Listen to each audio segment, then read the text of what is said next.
Bonjour à toi, cher spectateur. Smashing Machine de Benny Safdie, c'est un film que j'attendais beaucoup. Beaucoup, parce que j'aime beaucoup le travail des frères Safdie. Donc, les deux se séparant pour chacun réaliser leur petit film de leur côté, leurs deux projets m'intéressent, sachant que ce sont deux projets dans le monde du sport, mais alors radicalement opposés. Donc le premier, c'est Smashing Machine, qui, sur le papier, se posait comme un long métrage au sujet plutôt intriguant, mais j'avoue que ce qui a vraiment fait mon envie de voir ce long métrage, c'est la présence de Dwayne Johnson, qui avait l'air de vouloir radicalement changer son approche de l'acting pour proposer quelque chose de très différent.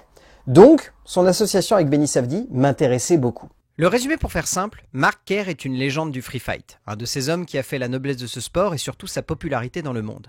Entre 1997 et 2000, sa carrière va connaître énormément de hauts et de bas, tandis qu'il cherche à remporter le Pride de Tokyo. Bon, déjà, j'ai bien aimé le film, je le trouve intéressant. Je trouve même qu'il a des vrais élans qui sont assez saisissants de maîtrise de la part de Benny Safdie.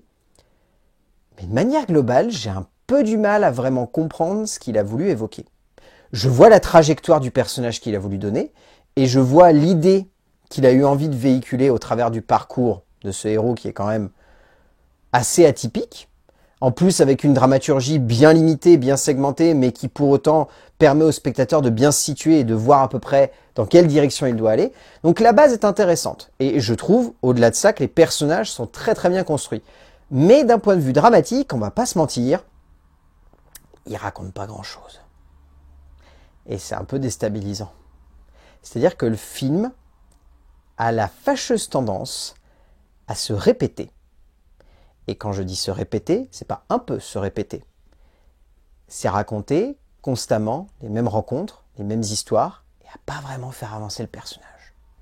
Et du coup, on se laisse plutôt embarquer. Il y a un travail d'ambiance, d'esthétique, de réalisme qui, je trouve, nous plonge bien dans cette période-là. Et vraiment, il y a une crédibilité graphique et sensorielle qui permet au film de vivre et d'avancer.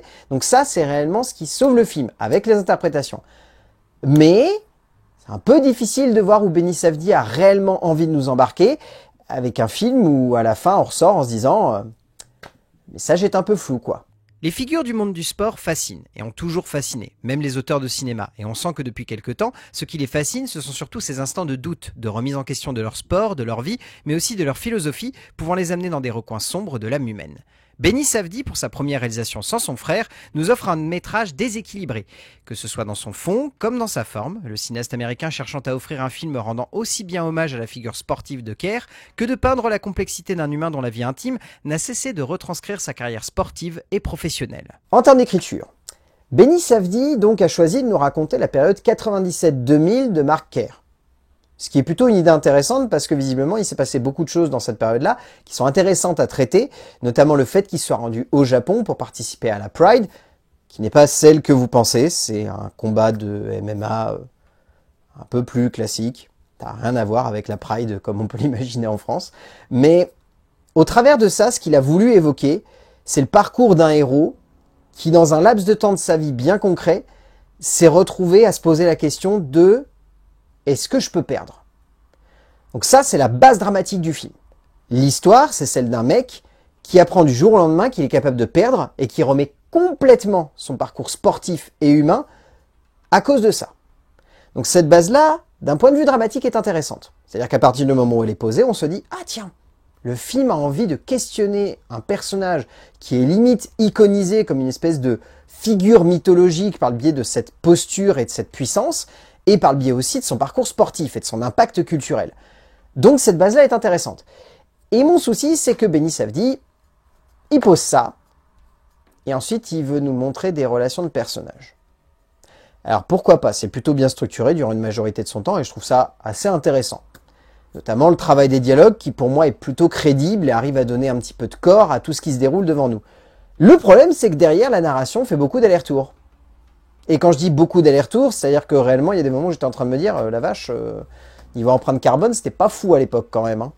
Et au-delà de ça, derrière, ça tourne en rond. De cette base dramatique, somme toute, comme évoqué avant, un peu trouble, Safdie veut emmener le spectateur dans un retranchement émotionnel qui le pousse à se poser des questions quant au parcours de Kerr, le cinéaste usant d'énormément de clichés et de codes habituels du genre pour chercher à les crédibiliser.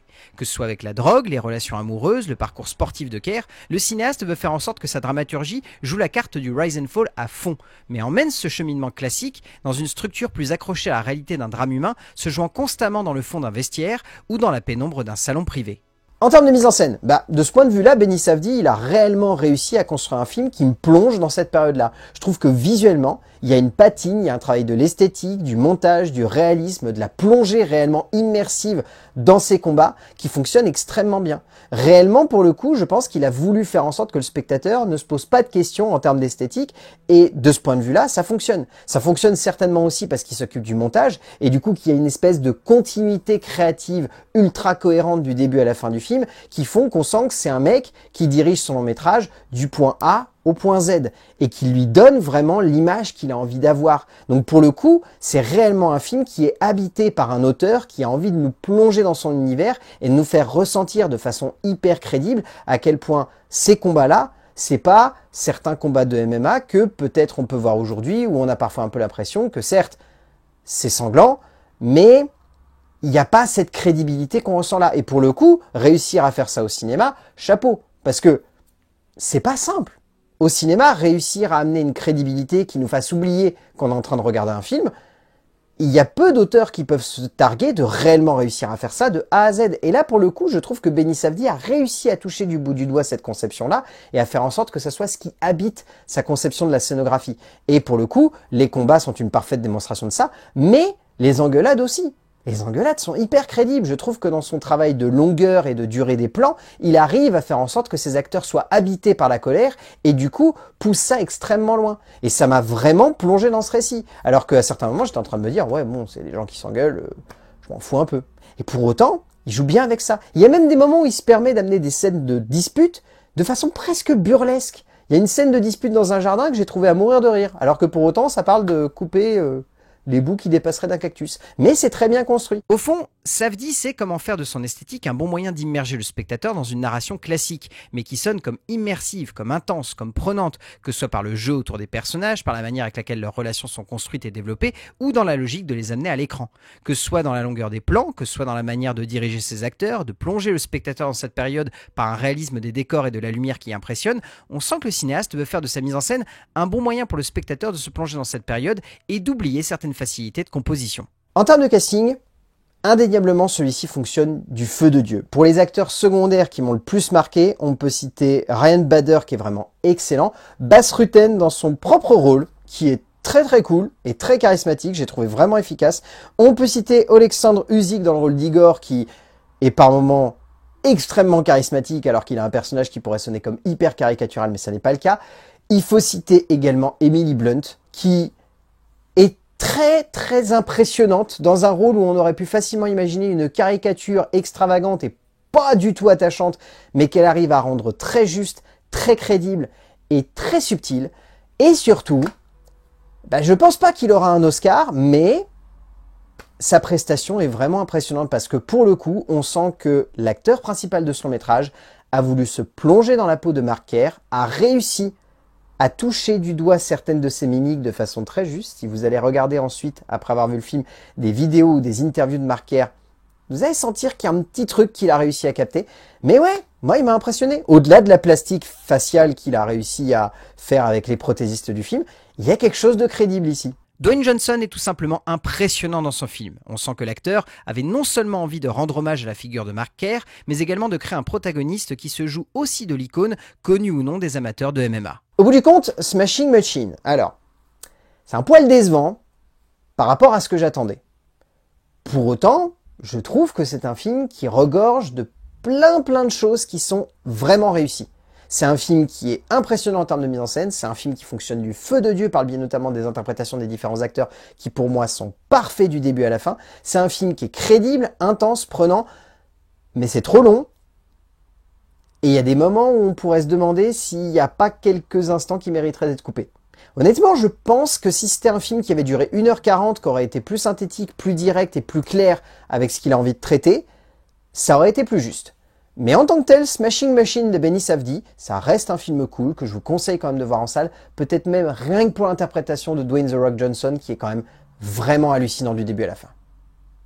A plus!